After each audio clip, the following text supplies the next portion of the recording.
The distant wail of a coyote pierced the autumn air as Rebecca Osborne stared at the fresh grave before her, clutching a faded handkerchief in her trembling hands. The crude wooden cross bearing her husband's name seemed to mock her as the Montana sun began its descent behind the jagged mountains. 3 years of marriage, ended by a stray bullet in a senseless saloon brawl. Now, at 26, she stood alone with a struggling ranch and a mountain of debts that threatened to bury her alongside Thomas. "I reckon that's the last of the mourners, Mrs. Osborne," said Sheriff Donovan. His weathered face softened with sympathy. "If there's anything you need." Rebecca nodded stiffly, her throat too tight for words. The small gathering of townsfolk had already dispersed, returning to Pinewood's dusty streets, leaving her to face the vast emptiness that had become her life. The year 1873 had claimed everything she loved, first her infant son to fever in the spring, and now Thomas in the fading days of autumn. "I'll manage," she finally said, more to convince herself than the sheriff. "I always do." But as she turned toward her wagon, Rebecca wondered if that were true. The ranch was failing, the cattle thin from drought, and the bank was circling like vultures. She had nothing left to give, not to this land, not to herself, not to anyone. The journey back to her homestead was silent save for the creak of wagon wheels and occasional snort from her old mare, Penny.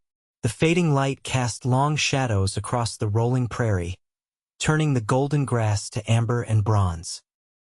As she crested the final hill, Rebecca's heart sank at the sight of her home, a modest cabin with a sagging porch, a barn badly in need of repair, and fences that wouldn't hold back a determined rabbit, let alone cattle.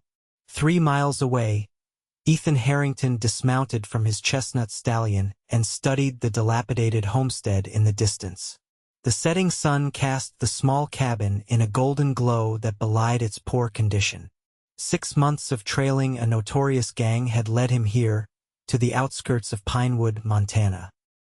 After years as a bounty hunter, he'd learned to trust his instincts, and something about this place drew him like a moth to flame.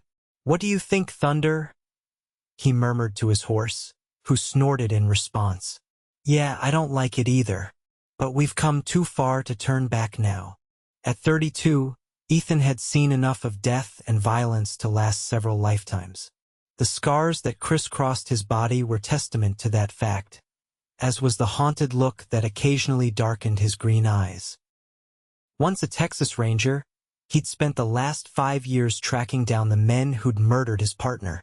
One by one, he'd found them all except Jacob Reeves, the gang's leader, and his trail had gone cold right here, in this peaceful valley. Ethan adjusted his worn Stetson and swung back into the saddle. The widow's ranch would have to wait until tomorrow. Night was falling fast, and he needed to make camp before darkness claimed the land completely. Rebecca awoke before dawn, her eyes gritty from tears she'd finally allowed herself to shed in the privacy of her empty home. The house felt cavernous without Thomas's booming laugh and heavy footsteps. She rose mechanically, lighting the stove and putting on coffee before stepping onto the porch to watch the first pale fingers of dawn stretch across the eastern sky. The ranch looked even worse in the harsh morning light. 2 years of drought had turned what had once been lush grazing land into a barren expanse of dirt and scrub. The creek that ran through their property had dwindled to little more than a trickle. Their small herd of 30 cattle would barely fetch enough to cover half their debts. "One day at a time," she whispered to herself, a mantra that had carried her through the death of her parents, the loss of her baby, and now the crushing weight of widowhood. She was feeding the chickens when she heard the approach of hoofbeats. Shielding her eyes against the morning sun, Rebecca saw a lone rider coming up the road. Instinctively, she reached for the shotgun she kept by the door, cradling it in her arms as the stranger approached. He was tall, with broad shoulders and the easy posture of a man accustomed to the saddle. His face was partially obscured by a dust-covered Stetson, but she could make out a strong jaw shadowed with several days' growth of beard. The six-shooter strapped to his hip and the rifle in his saddle holster marked him as dangerous. "That's far enough," Rebecca called out when he was within earshot. "State your business." The stranger reined his horse to a stop and raised his hands slightly to show he meant no harm. "Name's Ethan Harrington, madam. I'm looking for work." Rebecca almost laughed at the absurdity of it. "I'm afraid you've wasted your time, Mr. Harrington. I can barely feed myself, let alone hire help." He dismounted anyway, his movements fluid and confident. Up close, she could see his eyes were a striking green, weathered by sun and wind at the corners. A thin scar ran along his jawline, disappearing into his collar. "I'm not asking for much, Mrs. Osborne, Rebecca Osborne. And as I said, I'm not hiring." Ethan's gaze swept over the property, taking in the broken fences, the leaning barn, the thin cattle visible in the distance. "I can work for room and board. That barn looks like it's about to give up the ghost, and your north fence line has more holes than my last pair of socks." Rebecca's grip tightened on the shotgun. "Why would a man like you work for nothing but meals and a place to sleep?" A shadow crossed his face. "Let's just say I'm between jobs and looking for a quiet place to lay low for a spell." "You running from the law, Mr. Harrington?" The corner of his mouth quirked up. "No, madam. Running toward something, not away." He gestured to the barn. "I noticed your roof's got a hole big enough to catch rain by the barrel. Winter's coming. You aim to fix that yourself." Rebecca hesitated. She needed help desperately, but trust didn't come easily, especially not to a stranger with hard eyes and a gun on his hip. Still, the bank was threatening foreclosure, and without repairs, the coming winter would likely destroy what little she had left. "1 week, she finally said. "You can stay in the bunkhouse. It's not much, but it's dry. First sign of trouble, you're gone." Ethan nodded, touching the brim of his hat. "Yes, madam. You won't regret it." But as Rebecca watched him lead his horse toward the barn, she wondered if she already did. By midday, Ethan had repaired a section of fence and was assessing the damage to the barn roof. Rebecca brought him water, watching warily as he drank deeply, his throat working above the faded bandana tied around his neck. "You know your way around a ranch," she observed. Ethan wiped his mouth with the back of his hand. "Grew up on one in Texas. My pa raised quarter horses before the war." He handed the dipper back to her, careful not to let their fingers touch. "You been running this place alone long?" "My husband died 3 days ago," Rebecca said flatly, the words still raw in her mouth. "Before that, we managed together." Ethan's expression sobered. "I'm sorry for your loss, Mrs. Osborne. That's mighty recent. Life doesn't stop for grief, Mr. Harrington. Not out here." She turned away, then paused. "There's stew for lunch when you're ready." Throughout the afternoon, Rebecca found herself watching the stranger from the windows as she went about her chores. His movements were efficient and purposeful as he worked, and by sunset, he'd repaired more of the fence than Thomas had managed in months. The thought brought a stab of guilt. Thomas had tried his best, but farming hadn't been in his blood. He'd been a dreamer, always chasing the next big strike, certain that gold or silver would solve all their problems. At supper, they ate in awkward silence, the scrape of cutlery against plates the only sound in the small kitchen. Ethan cleaned his plate twice over, thanking her with a politeness that seemed at odds with his rough exterior. "Where you from originally, Mr. Harrington?" Rebecca asked, more to break the silence than from genuine curiosity. "San Antonio," he replied. "Left after the war. Been moving ever since." "And what brings you to Montana territory?" His eyes met hers briefly, then shifted away. "Looking for someone." The curt answer discouraged further questions, and Rebecca didn't press. Everyone had secrets in the West. God knew she had her own. After supper, Ethan excused himself to the bunkhouse, and Rebecca locked the door behind him, shotgun close at hand as she prepared for bed. Trust was a luxury she couldn't afford, especially now. The next morning, she found him already at work mending the barn roof. By midday, he'd repaired half of it and moved on to the chicken coop. By supper time, he'd reinforced the corral and was checking the well pump. In one day, he'd accomplished more than she could have in a month. As days turned into a week, an uneasy routine developed. They would share breakfast in silence, work separately throughout the day, then eat supper together with minimal conversation. Ethan never pushed for personal information, and Rebecca offered none, but she found his presence oddly comforting. The ranch was slowly transforming under his capable hands. At the end of the week, Rebecca found him replacing rotten boards on the porch steps. "Your week's up, Mr. Harrington," she said, wiping her hands on her apron. Ethan straightened, hammering in one last nail before meeting her gaze. "So it is. There's still plenty to be done." He nodded, waiting. "I can't pay you," Rebecca continued, "but if you're still looking for someone, you're welcome to stay." "For the work." A ghost of a smile touched his lips. "Much obliged, Mrs. Osborne. I find I'm not quite ready to move on yet." That night, as Rebecca prepared for bed, she caught sight of her reflection in the small mirror above her washbasin. Her dark hair was pulled back in a severe bun, her face pale and drawn, with shadows beneath her eyes. When had she gotten so old? She was only 26, but felt ancient, worn down by grief and worry. With a sudden, impulsive gesture, she pulled the pins from her hair, letting it fall in waves past her shoulders. For a moment, she glimpsed the girl she'd been before, hopeful, vibrant, alive. Then she quickly re-braided her hair and turned away from the mirror, unsettled by the brief return of a woman she barely recognized anymore. As October gave way to November, the first hints of winter crept into the air. Frost rimmed the windows each morning, and Rebecca found herself grateful for the woodpile Ethan had steadily built up beside the house. They fell into a rhythm, working side by side to prepare the ranch for the coming cold. Rebecca noticed Ethan often rode out in the afternoons, returning before dusk with no explanation of where he'd been. She didn't ask.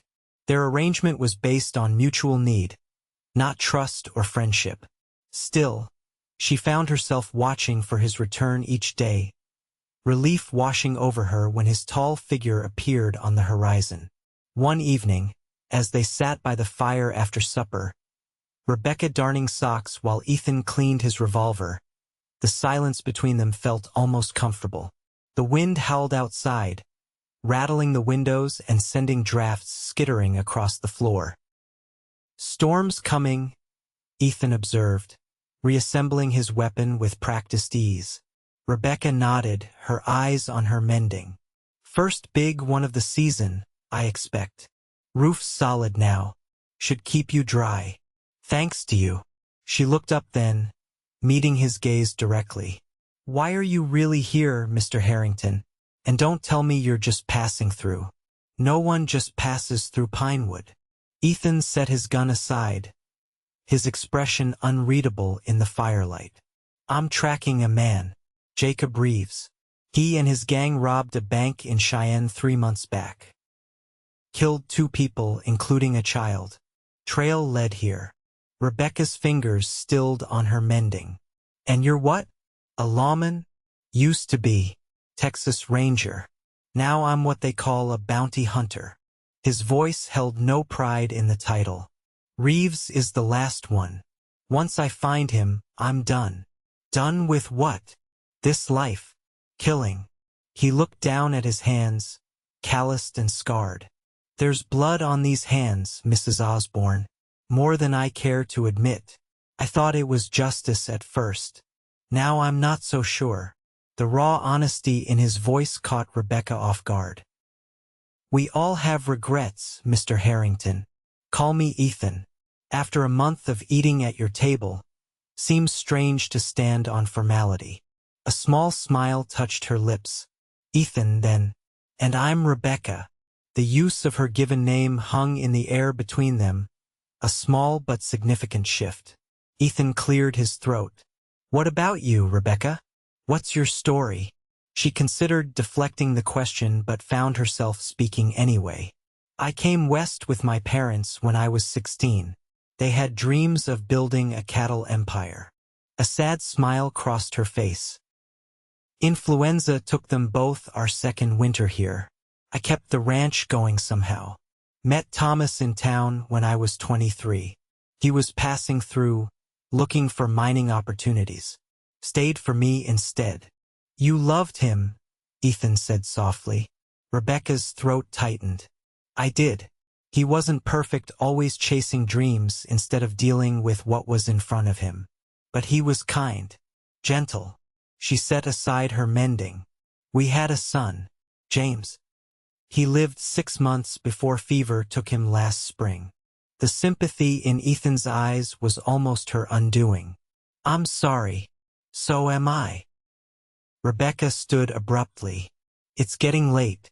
I should turn in. Ethan rose as well, towering over her in the small room.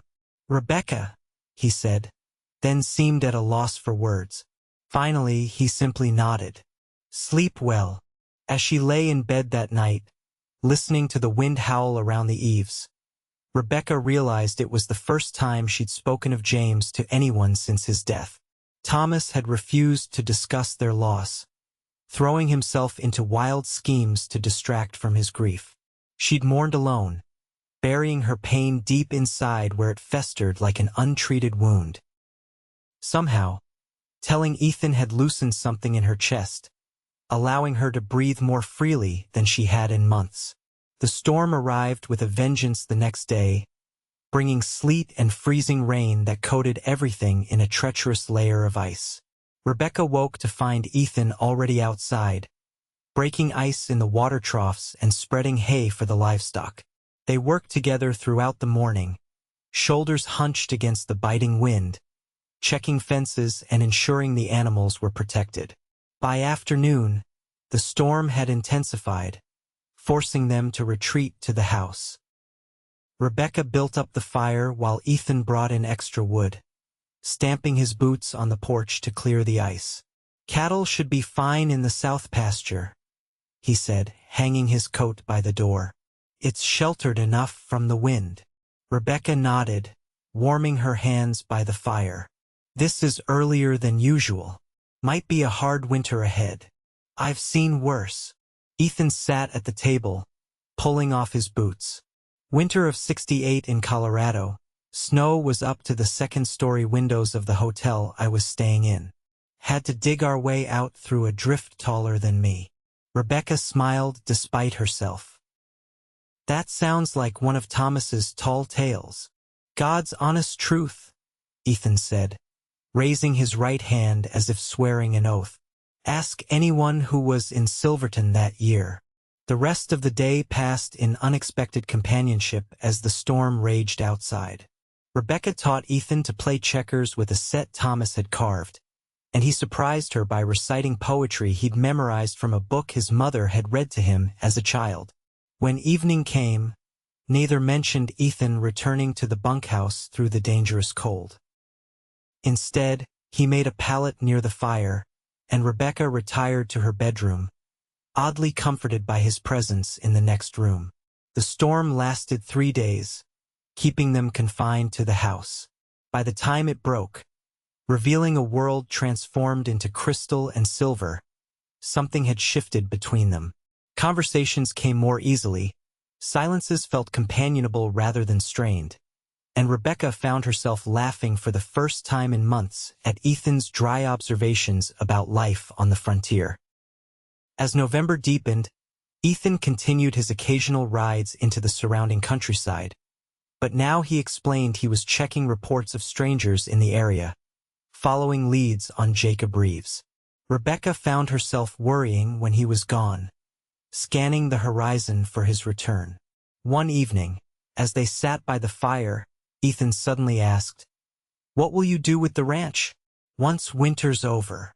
Rebecca sighed, the one she'd been avoiding. The bank's given me until spring to repay our loans. If I can't, you'll lose everything. She nodded, the reality stark and unavoidable. Thomas borrowed heavily, believing he'd strike it rich with his mining ventures. Now those debts are mine. Ethan was quiet for a long moment. How much? $500. A fortune she had no hope of raising. The cattle might bring 200 if prices hold. Not enough. Rebecca stared into the fire, the flames blurring as tears threatened. This land was my parents' dream. Then it was mine and Thomas's. Now it's all I have left of both. You could sell part of the property, Ethan suggested. Keep the house and enough land to get by. Rebecca shook her head. I've tried. No one's buying in these parts, not with the drought. Big ranchers to the north are struggling too. She brushed away a tear that had escaped despite her best efforts. I'm out of options, Ethan. Out of hope. Out of everything. Without warning, Ethan moved from his chair to kneel beside her, taking one of her hands in his. His touch was gentle, at odds with the calluses and scars that marked his skin. You're stronger than you know, Rebecca Osborne.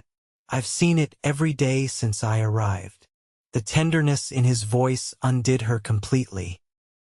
Tears flowed freely now as months of grief and fear broke through the walls she'd built around her heart. Ethan didn't offer empty words of comfort, just held her hand as she wept, his solid presence an anchor in the storm of her emotions. When she finally quieted, embarrassment flooded her. I'm sorry. I don't usually. Don't apologize for feeling, Ethan said softly. God knows there's precious little of that in this world. Their eyes met, and for a breathless moment, Rebecca thought he might kiss her. Instead, he squeezed her hand once more and returned to his chair, the moment passing like smoke. Yet something had changed. As they prepared for bed that night, the air between them felt charged with unspoken possibilities. Rebecca lay awake long after retiring, listening to Ethan's steady breathing from the main room, wondering what it might be like to feel a man's arms around her again, not just any man, but this one, with his quiet strength and hidden depths. The thought both thrilled and terrified her. The next morning, Ethan announced he needed to ride into Pinewood for supplies. We're running low on flour and coffee, he said as they finished breakfast. Anything else you need? Rebecca considered the small amount of money she had hidden in a tin beneath her mattress. Some sugar if it's not too dear, and perhaps some thread? The blue spool is nearly empty. Ethan nodded, reaching into his pocket. To her surprise, he placed several coins on the table. For the supplies. Don't argue, he added when she opened her mouth to protest. Consider it my contribution to room and board. Rebecca reluctantly took the money, pride warring with practicality. Thank you. She watched him ride away, the sun glinting off his broad shoulders as he guided Thunder down the rutted road toward town. Only when he had disappeared from view did she turn back to her chores, trying to ignore the hollow feeling his absence created. In Pinewood, Ethan tied Thunder outside the general store and adjusted his hat before entering. The bell above the door jingled as he stepped inside, drawing the attention of the proprietor and the few customers browsing the shelves. Afternoon, he nodded to the shopkeeper, a balding man with spectacles perched on his nose. Need some supplies. As Ethan gathered flour, coffee, sugar, and the blue thread Rebecca had requested, he kept his ears open to the conversations around him. Small towns were rife with gossip, and information was as valuable as gold in his line of work. Heard the widow Osborne's got herself a hired hand, a woman whispered to her companion by the fabric bolts. Living right there on the property with her, bold as brass. Scandalous, her friend agreed. Thomas barely cold in his grave, and already she's... Ladies? Ethan interrupted, tipping his hat as he reached past them for a sack of hard candies. Beautiful day, isn't it? The women flushed, recognizing him immediately as the subject of their gossip. They hurried away, muttering excuses about forgotten errands. Ethan approached the counter with his goods, meeting the shopkeeper's curious gaze. "Just passing through?" the man asked, tallying the purchases. "Working for Mrs. Osborne, helping get the place ready for winter." The shopkeeper Wilson, according to the sign above the register, nodded thoughtfully. "Good woman, Rebecca. Had a rough go of it lately.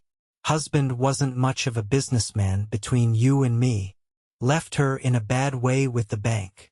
Ethan made a non-committal sound, paying for the supplies. As Wilson wrapped the purchases in brown paper, he leaned in confidentially.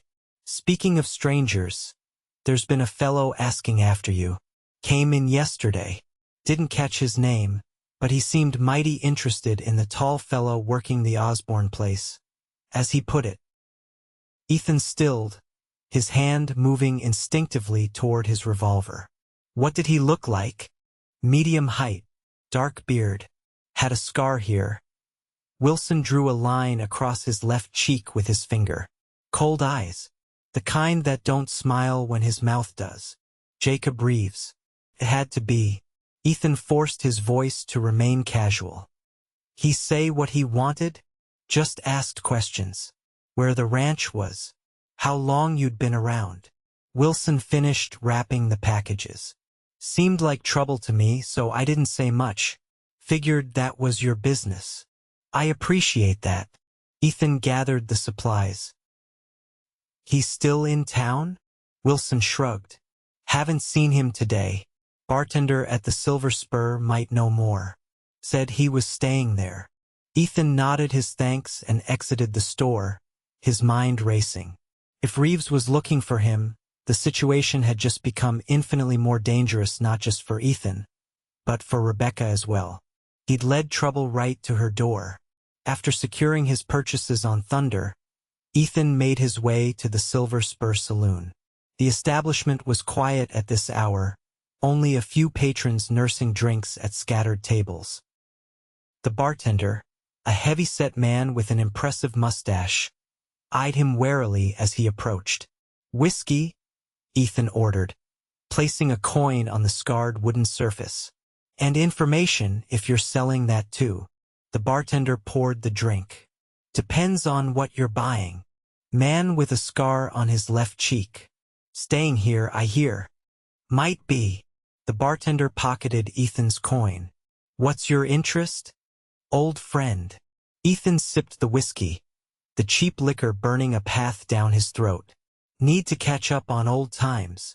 The bartender studied him for a long moment. "Left this morning. Paid for 3 nights but only stayed 1. Seemed in a hurry." He leaned closer.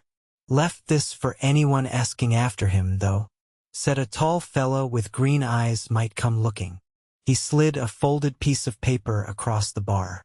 Ethan opened it with steady fingers, though his pulse had quickened. "Been a long time, Ranger," the note read. "Still carrying that badge in your heart? Some debts can only be paid in blood. I'll collect from you soon enough. Enjoy the widow while you can." Cold fury washed over Ethan, followed by fear not for himself, but for Rebecca. The threat was clear.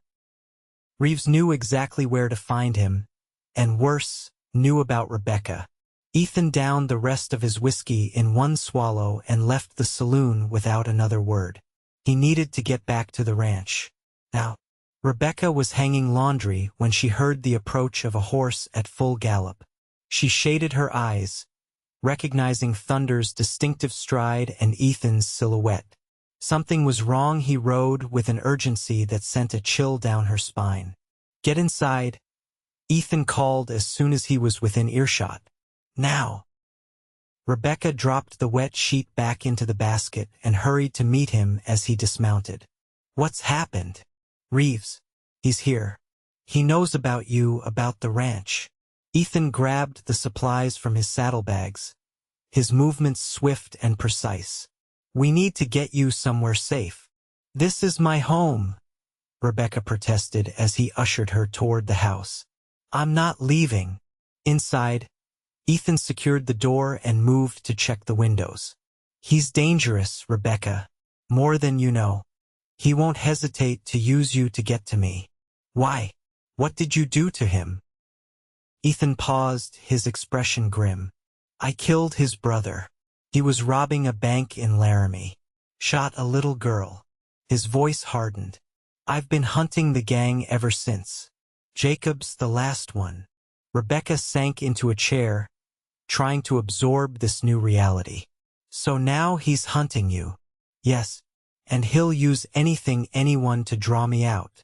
Ethan knelt before her, taking her hands in his. I'm sorry. I never should have stayed. I've put you in danger. You couldn't have known he'd follow you here. But I should have expected it. Self-recrimination colored his voice. I was selfish. I wanted. He trailed off, unable or unwilling to finish the thought. Rebecca squeezed his hands. Wanted what? His eyes met hers, unguarded for once. Peace. A glimpse of a different life. Working the land instead of tracking men. Sitting by a fire with someone who sees me as a man, not a killer. His thumb brushed over her knuckles. Being with you. The confession hung in the air between them, honest and raw. Rebecca felt her heart quicken. Ethan, a gunshot cracked the silence, the bullet splintering the window frame inches from where they knelt.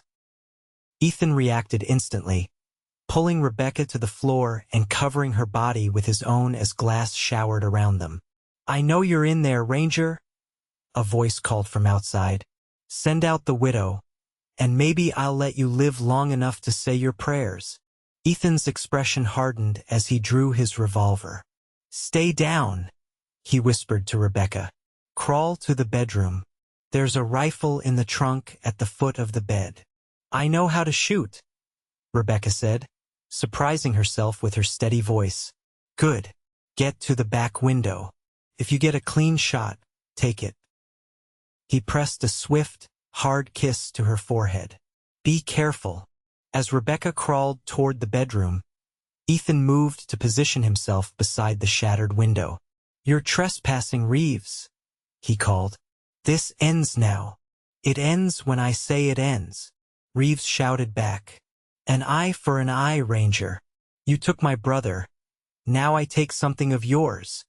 Another shot rang out, this one tearing through the door.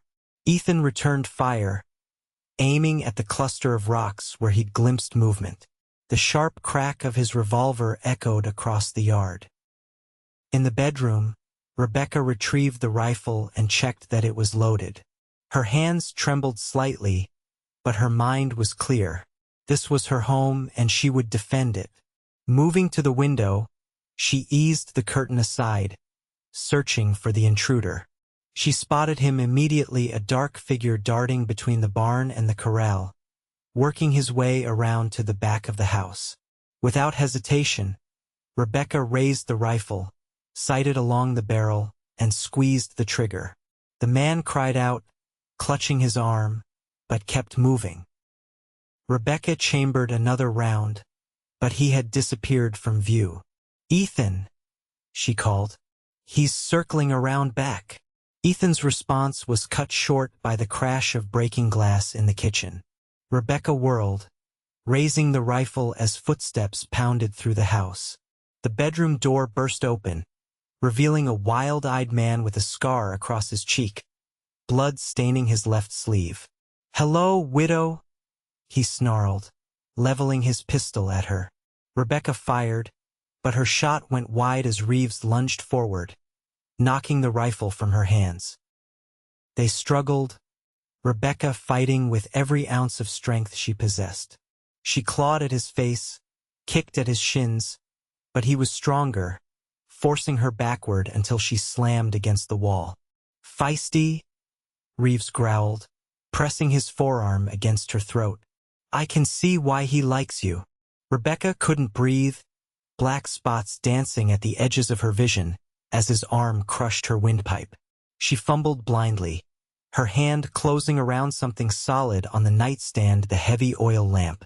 With the last of her strength, she swung it against Reeves's head.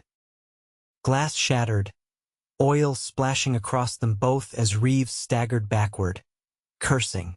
Rebecca gasped for air, slumping to the floor as the room began to spin.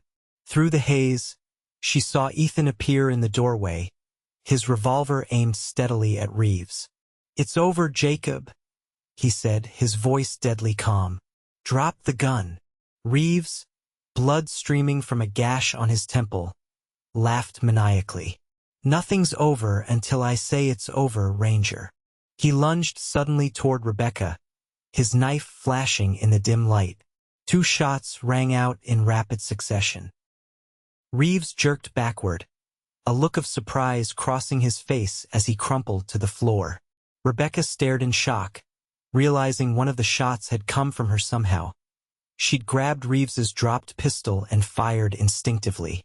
Ethan was beside her in an instant, gathering her into his arms. "Are you hurt? Rebecca, talk to me."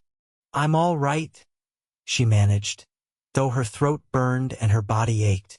"Is he dead?" Ethan's arms tightened around her. "It's over. It's finally over." They sat on the floor, holding each other as the reality of what had happened washed over them. Rebecca buried her face against Ethan's chest, listening to the steady beat of his heart, anchoring herself to its rhythm. "I thought I'd lost you," Ethan murmured into her hair. "When I heard that shot." Rebecca pulled back enough to look into his face. "I'm still here." Their eyes held, a world of unspoken feelings passing between them. Then, slowly, Ethan lowered his head and kissed her. It was gentle at first, questioning, but when Rebecca responded, it deepened into something urgent and needful.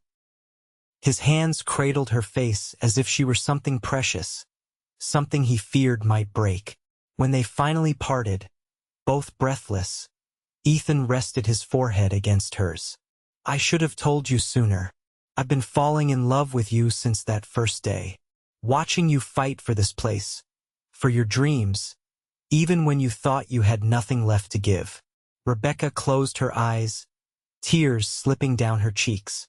"I was so empty after Thomas, after James. I didn't think I could ever feel anything again. And now," she opened her eyes, meeting his gaze directly. "Now I feel everything. Too much, maybe." Her hand came up to touch his face, tracing the line of his jaw. "I'm afraid, Ethan. Afraid to hope again. Afraid to lose again." "I can't promise we won't face hardship," Ethan said honestly. "Life out here guarantees that much. But I can promise you won't face it alone. Not anymore." He took her hand, pressing a kiss to her palm. "Let me stay, Rebecca. Not as your hired hand. As your partner. In all things." The sheriff arrived an hour later, summoned by a neighbor who had heard the gunshots. He took their statements, examined Reeves's body, and confirmed what Ethan had suspected: there was a substantial bounty on the outlaw's head. $500, Sheriff Donovan said, looking up from the wanted poster he carried. "Dead or alive. Reward's yours, Harrington." Ethan's eyes met Rebecca's across the room. "Enough to pay off the bank," he said quietly. That night, after the sheriff had taken Reeves's body away, and they had cleaned up the worst of the damage, Rebecca and Ethan sat together on the porch, watching the stars emerge in the clear night sky. His arm was around her shoulders, her head resting against him as if it belonged there. "What happens now?" Rebecca asked, her voice soft in the darkness. Ethan's fingers traced patterns on her arm. "Whatever we want. The bounty will clear your debts. We can rebuild. Make this place what your parents dreamed it could be. Is that what you want? To be a rancher instead of a bounty hunter?" He was quiet for a moment. What I want is a home, peace, a chance to use these hands to build something instead of destroy. His voice dropped lower. And I want you, Rebecca, if you'll have me. Rebecca turned in his arms, looking up at his face, silvered by moonlight. I have nothing left to give you, Ethan. Everything I had, it's gone. Ethan shook his head, his hand coming up to cradle her cheek. You've already given me everything I need. Hope, purpose, a reason to stop running. His thumb brushed away a tear she hadn't realized had fallen. You gave me your trust when you had every reason not to. Your strength when I needed it most. Your heart when I thought mine was too scarred to feel. Ethan, she whispered, overwhelmed by the depth of emotion in his words. I love you, Rebecca Osborne, not for what you can give me, but for who you are. The woman who faces each day with courage, who fights for what matters, who refuses to surrender even when the odds are impossible. Rebecca felt something unfurl within her chest, a warmth she had thought forever extinguished. I love you too, she said, the words both terrifying and liberating. God help me, I do. Their kiss was a promise, sealed beneath the vast Montana sky. Whatever challenges lay ahead, they would face them together. As winter settled over the land, blanketing the ranch in snow, the small cabin glowed with warmth and life. Ethan and Rebecca were married by the local minister 2 weeks after the confrontation with Reeves. A quiet ceremony with only the sheriff and a few neighbors as witnesses. The bounty money paid off the bank, with enough left over to purchase new breeding stock for the spring. Each night, they would sit by the fire, planning for the future, a future that once seemed impossible to Rebecca. They talked of expanding the herd, of adding horses like those Ethan's father had raised, of building a larger house someday. Sometimes they spoke of children, though Rebecca approached the topic with lingering fear. Ethan never pushed, understanding the wounds that still needed healing. On Christmas Eve, as snow fell gently outside, Ethan presented Rebecca with a small wooden box he had carved himself. Inside lay a delicate silver locket. It was my mother's, he explained as Rebecca traced its intricate pattern with wondering fingers. The only thing I've kept with me through all these years. It's beautiful, she whispered, deeply touched by the gift. Open it. Inside was a tiny sketch of the ranch house, rendered with surprising skill. You drew this? Ethan nodded, a hint of shyness in his smile. My mother taught me, said art was food for the soul. He took the locket from her hands and carefully fastened it around her neck. Our home, our beginning. Rebecca touched the locket where it rested against her skin. I didn't think I'd ever have this again. A home, a future. She looked up at him, her eyes shining. Hope. You never lost it, Ethan said, drawing her close. It was always there, waiting for the right moment to return. As the fire crackled and snow continued to fall, cocooning their small corner of the world in peaceful white, Rebecca realized the truth of his words. She hadn't been as empty as she'd believed. Even in her darkest moments, something had remained, a resilience, a capacity for love that had simply been dormant, waiting for the right person to awaken it again. In giving Ethan her trust, her friendship, and finally her heart, she had given herself permission to live again. And in return, he had shown her that sometimes the greatest gifts are those we don't even realize we have to give. Merry Christmas, Mrs. Harrington, Ethan murmured against her hair. Rebecca smiled, savoring the sound of her new name. Merry Christmas, my love. Outside, the Montana winter raged on, but within the walls of their home, spring had already begun to bloom. By the time spring arrived in earnest, painting the valley with wildflowers and fresh grass, the Harrington Ranch had undergone a transformation. Fences stood strong, the barn roof no longer leaked, and the house itself had been expanded with a new room that would serve as Ethan's workshop. The cattle were fat and healthy, with a dozen new calves adding to their numbers. Rebecca stood on the porch, watching as Ethan worked with a spirited young stallion in the corral. His patience with the animal was remarkable, firm but never harsh, building trust with each interaction. It was the same approach he had taken with her, she realized, allowing her the time and space to heal while remaining steadfastly by her side. These past months had been a revelation. The nightmares that had plagued her after Thomas's death had gradually receded, replaced by dreams of the future they were building together. She still visited the small graves of her first husband and son, but the visits were no longer shrouded in despair. Instead, she would tell them about her new life, about Ethan, about the ranch's revival. Somehow, she knew they would approve. As Rebecca watched, Ethan successfully mounted the stallion for the first time. The horse pranced nervously but didn't buck, accepting the weight of his rider. Ethan glanced up, catching Rebecca's eye, and his triumphant smile warmed her from within. That evening, as they sat together on the porch swing Ethan had built, watching the sunset paint the sky in brilliant orange and pink, Rebecca gathered her courage. She had been keeping a secret for several weeks now, waiting for the right moment to share it. "I have something to tell you," she said, her voice steady despite her racing heart. Ethan turned to her, concern immediately crossing his features. "Is everything all right?" Rebecca took his hand and placed it gently on her still flat stomach. "Everything is more than all right. We're going to have a baby." Ethan went completely still, his eyes widening as her words registered. "A baby?"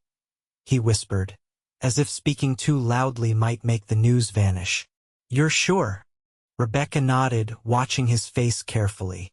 "Dr. Miller confirmed it when I went into town last week. He says I'm about 3 months along. The baby should arrive in late autumn." For a moment, Ethan said nothing, and Rebecca felt a flicker of anxiety. Then, to her astonishment, she saw tears gathering in his eyes. Without warning, he slid from the swing to kneel before her, both hands now cradling her abdomen with infinite tenderness. "A child," he said, his voice rough with emotion. "Our child." Rebecca covered his hands with her own. "Are you happy?" Ethan looked up at her, a tear spilling down his weathered cheek. "Happy doesn't begin to describe it. I never thought. After everything I've done, all the lives I've taken, I never imagined I'd be given the chance to help create a life instead." He pressed his lips to her stomach in a gesture so reverent it brought tears to Rebecca's own eyes. "Thank you," he whispered, "for this gift, for everything." Rebecca stroked his hair, overwhelmed by the depth of his reaction. "I was afraid," she admitted. "After James, I was terrified to hope for another child." Ethan rose to sit beside her again, gathering her close. "It's all right to be afraid, but we'll face this together, just like everything else. And this time will be different, Rebecca.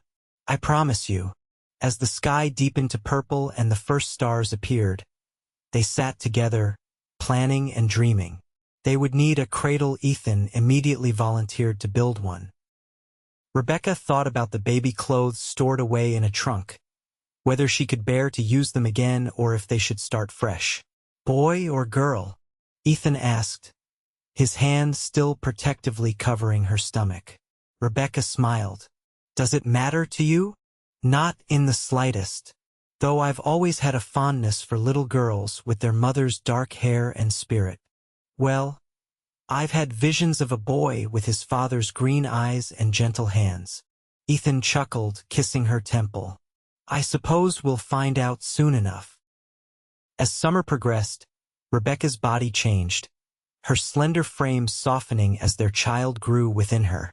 Ethan was endearingly protective, insisting on taking over the more strenuous chores despite her protests that pregnancy wasn't an illness. Still, she found herself touched by his concern, by the way his eyes followed her movements with a mixture of awe and tenderness. Word of their expected child spread through Pinewood, bringing visits from neighbors bearing gifts and advice. Rebecca was surprised to find herself welcomed back into the community. During the dark days after Thomas's death, she had withdrawn from social connections, too overwhelmed by grief to maintain them. Now, she rediscovered the pleasure of friendship, of belonging. On a warm August evening, as they finished supper, Ethan cleared his throat. "I've been thinking," he began, uncharacteristically hesitant. "About names." Rebecca looked up, intrigued by his tone. "Oh, if it's a boy." He paused, seeming to gather his courage. "Would you consider naming him James? After your first son?" The question caught Rebecca completely off guard. She set down her fork, her throat suddenly tight with emotion. "You would want that?" Ethan reached across the table to take her hand. "Your son will always be part of you, Rebecca. Part of who you are, of what made you the woman I love. I don't want you to feel you have to hide him away or pretend he didn't exist." His thumb caressed her knuckles. "But if it would be too painful." "No," Rebecca said softly, tears blurring her vision. "It wouldn't be too painful. It would be a beautiful tribute." She squeezed his hand. "What about for a girl? I thought perhaps Eleanor after my mother." "James or Eleanor?" Rebecca tested the names, finding they felt right on her tongue. "Perfect." As autumn approached, bringing with it cooling temperatures and shorter days, the ranch continued to thrive under their joint care. Ethan had a natural instinct for the land and animals, while Rebecca's practical management ensured they operated within their means. Together, they were building something that could last for generations. Rebecca's time grew near as the leaves began to turn gold and crimson. Dr. Miller visited regularly now, assuring them that all was progressing normally. Still, as her due date approached, Rebecca couldn't help but remember the last time the fear, the pain, and ultimately, the devastating loss. One night, waking from a nightmare in which she held a silent, still infant in her arms, Rebecca found herself crying uncontrollably. Ethan gathered her close, his strong arms a shelter in the darkness. "Tell me," he urged gently. Through broken sobs, Rebecca confessed her deepest fear that history would repeat itself, that this child too would be taken from them. Ethan listened without interruption, simply holding her and letting her purge the terror that had been building inside her.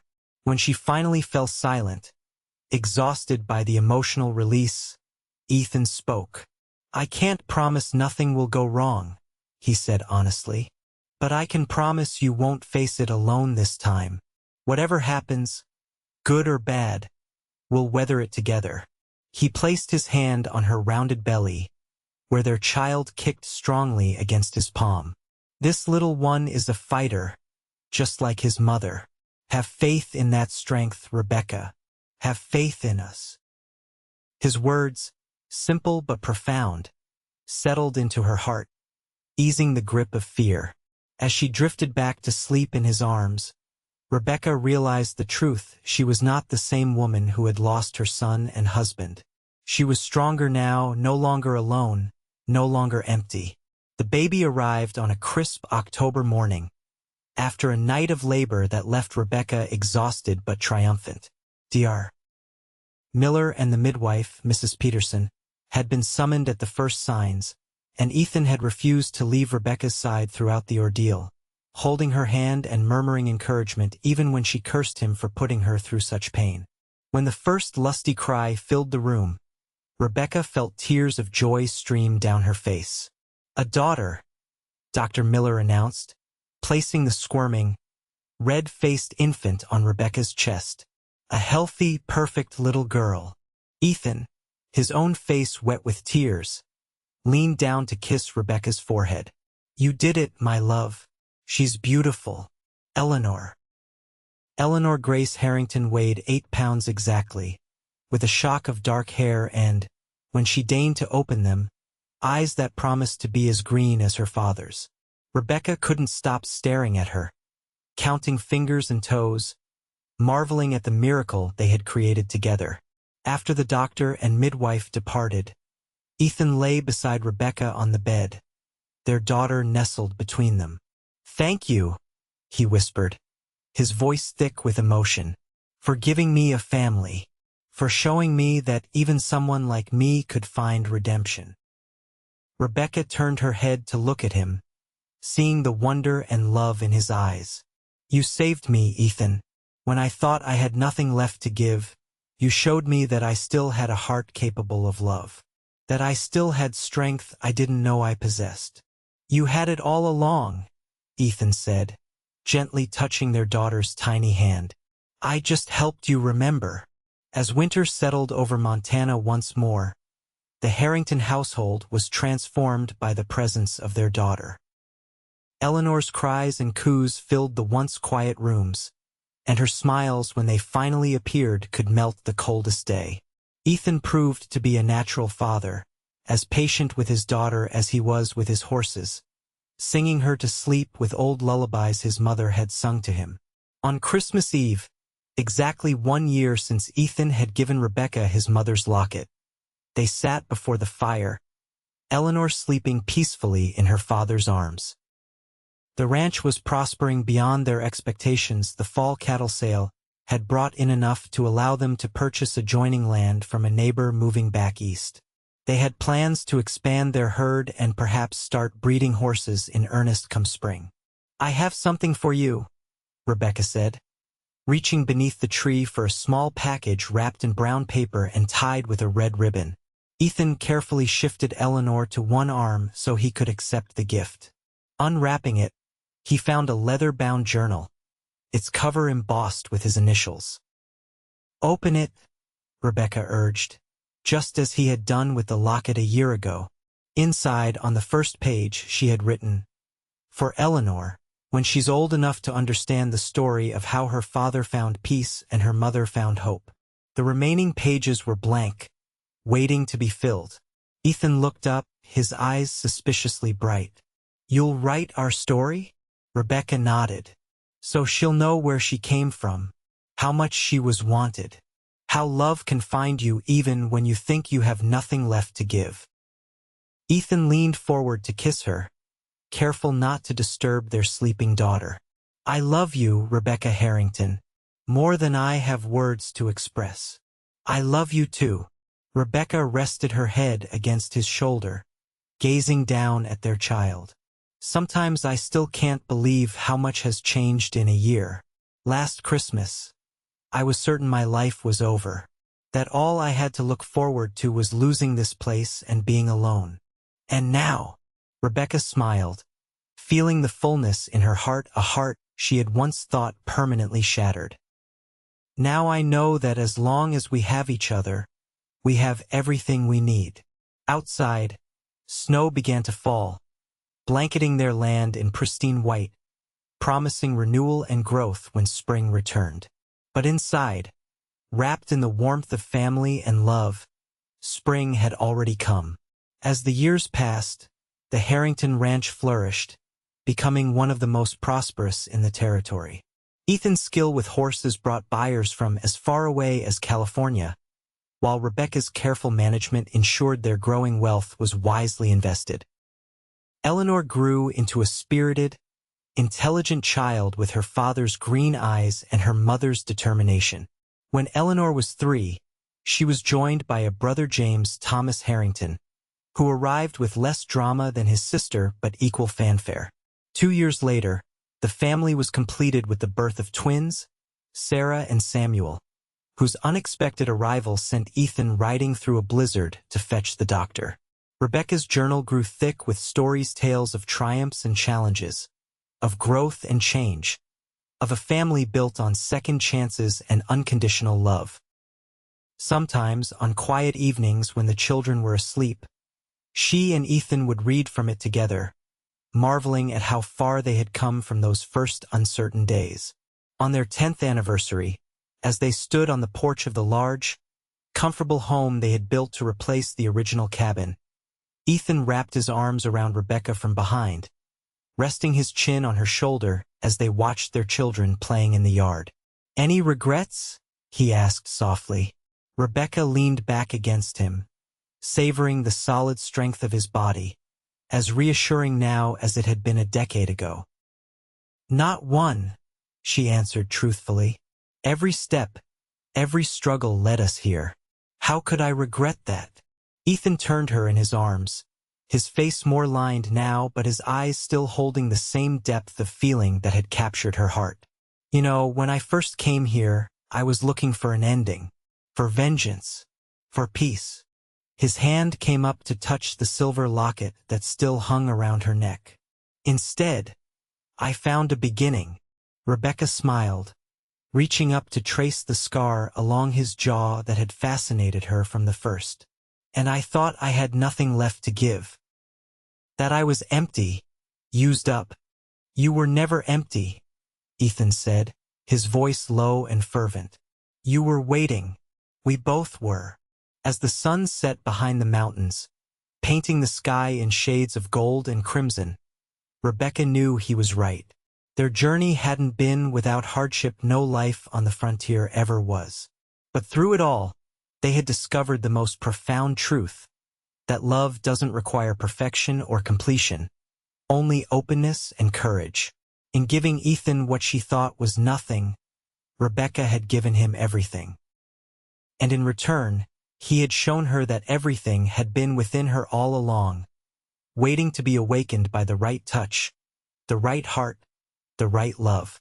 "Forever," Ethan whispered against her lips. "Forever," Rebecca answered, sealing the promise with a kiss as enduring as the mountains that watched over their home. In the yard, their children's laughter rose like music on the evening breeze, the sweetest sound of all, the living proof of a love that had blossomed from the most barren of grounds. A testament to the power of second chances, and to the truth that sometimes, when you think you have nothing left to give, you discover you already have everything someone needs.